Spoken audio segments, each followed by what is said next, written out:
नूह और नूह का जल प्रलय सभी जानते हैं। वह कितना भयानक जल प्रलय था। जो जीव और जो परिवार इस जहाज में था नूह के साथ, सिर्फ वही बच सका था। पर यह बात गलत है। इस जहाज के अलावा भी कुछ दानव और कुछ जो परमेश्वर का पुत्र और स्वर्गदूत जो स्त्री के साथ संभोग और संबंध बनाते थे, जो उससे बच्चे पैदा होते थे, वह भी कुछ दानव और शूरवीर बच गए थे, जो कि इस जहाज में नहीं था। और इसका सबूत इसी बाइबल में दिया हुआ है। पर उस समय का जो जल प्रलय था वह कितना भयानक है, पहले हम आपको यह बताते हैं। उसके बाद वह कैसे बचा यह भी आपको बताएंगे। और इसका सबूत इसी बाइबल में दिया हुआ है कि उस समय जो भयानक जल प्रलय में वह दानव भी बच गया था। नूह का जल प्रलय आखिर क्यों हुआ था, इसका वीडियो डिस्क्रिप्शन में है और आई बटन में भी है। आप देख सकते हैं कि नूह का जल प्रलय आखिर क्यों हुआ था। पर आज हम बात करेंगे कि नूह का जल प्रलय वह कितना भयानक था, और जो नूह के अलावा जो उसके जहाज में नहीं थे वह दानव लोग कैसे बचा था, और उसका प्रूफ भी आपको इसी बाइबल में दिखाएंगे।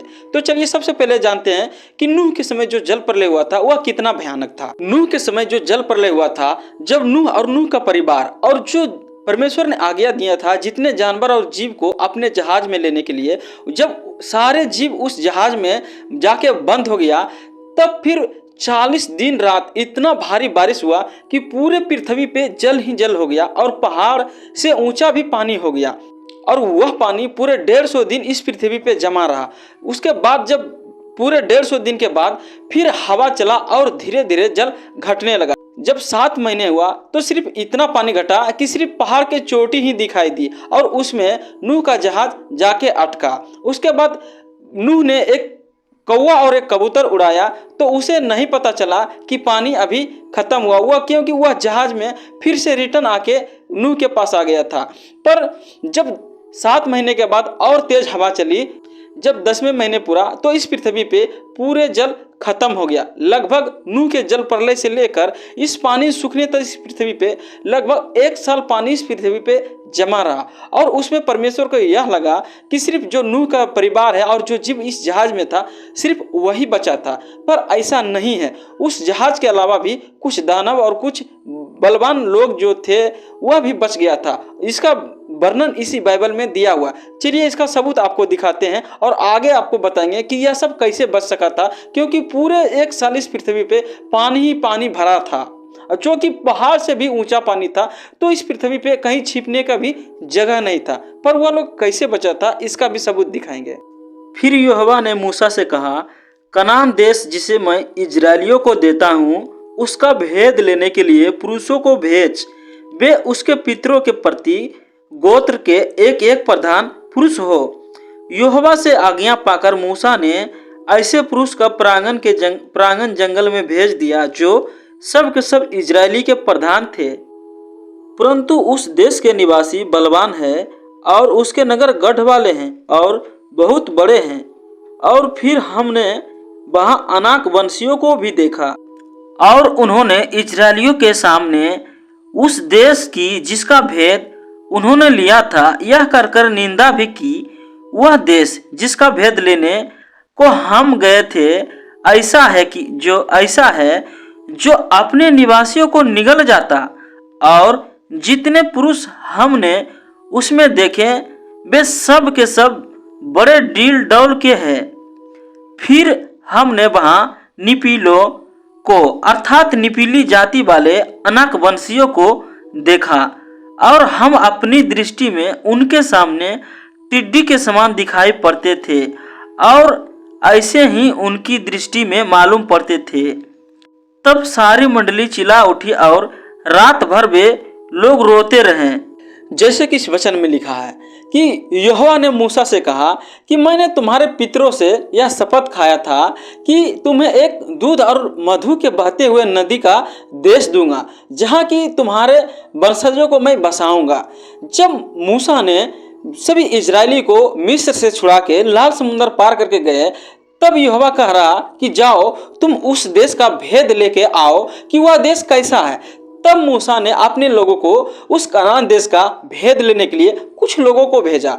जब कुछ लोग उस कनान देश का भेद लेने गया तो वह क्या देखा कि वहाँ सच में दूध और मधु का धारा वाली नदी तो बहती है, पर वहाँ के लोग बड़े नगर और बड़े गढ़ में रहते हैं और वहाँ के लोग सभी निपीली और अनाकवंशीय लोग हैं, जो कि उसके सामने इन इजरायली लोग एक टिड्डी के समान दिखाई पड़ते थे। और यह बात जब अपने इजरायलियों के पास और मूसा के पास यह बात बताने लगे, तब इजरायली लोग जो उसके झुंड के, जो मूसा के लोग के जो झुंड के था, सभी लोग यह बात जब सुना कि वह बहुत बलवान और उसके सामने हम टिड्डी के समान है और वह छोटे आदमियों को डायरेक्ट पकड़ के निगल जाता है, तो यह रात भर रोने लगा।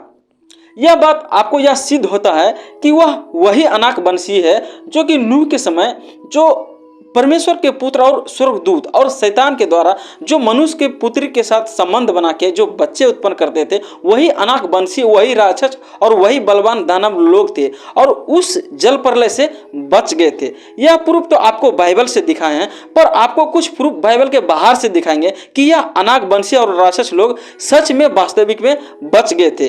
पर सवाल उठता है कि पूरे 12 महीने तक इस पृथ्वी पे जल ही जल भरा रहा था और पहाड़ से भी ऊंचा पानी हो गया था, तो यह अनाकवंशीय और यह बलवान लोग छिपा कहाँ था, इसका भी प्रूफ आपको दिखाएंगे। पहले आपको यह दिखाते हैं कि सच में यह अनाकवंशीय बच गए थे और इसका प्रूफ आपको बाइबल के बाहर से दिखाते हैं।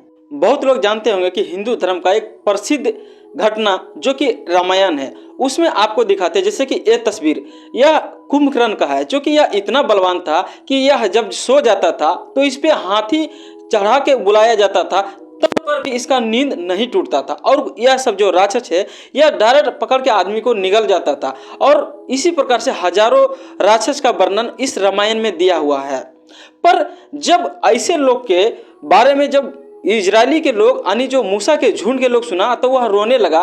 तब परमेश्वर यहोवा ने कहा कि तुमने उस सामर्थी लोग जिसके सामने टिक नहीं पाएगा, उसे देख के तुम क्यों घबराता है। व्यवस्था विवरण अध्याय 9 वचन 1-2 में जैसे कि लिखा है कि जब यह लोग इजरायली लोग सुना कि वह अनाकवंशीय रहते हैं और उसके सामने हम टिड्डी के समान दिखाई पड़ते हैं, वह छोटे आदमियों को पकड़ के निगल जाता है, तब यह लोग रोने लगा।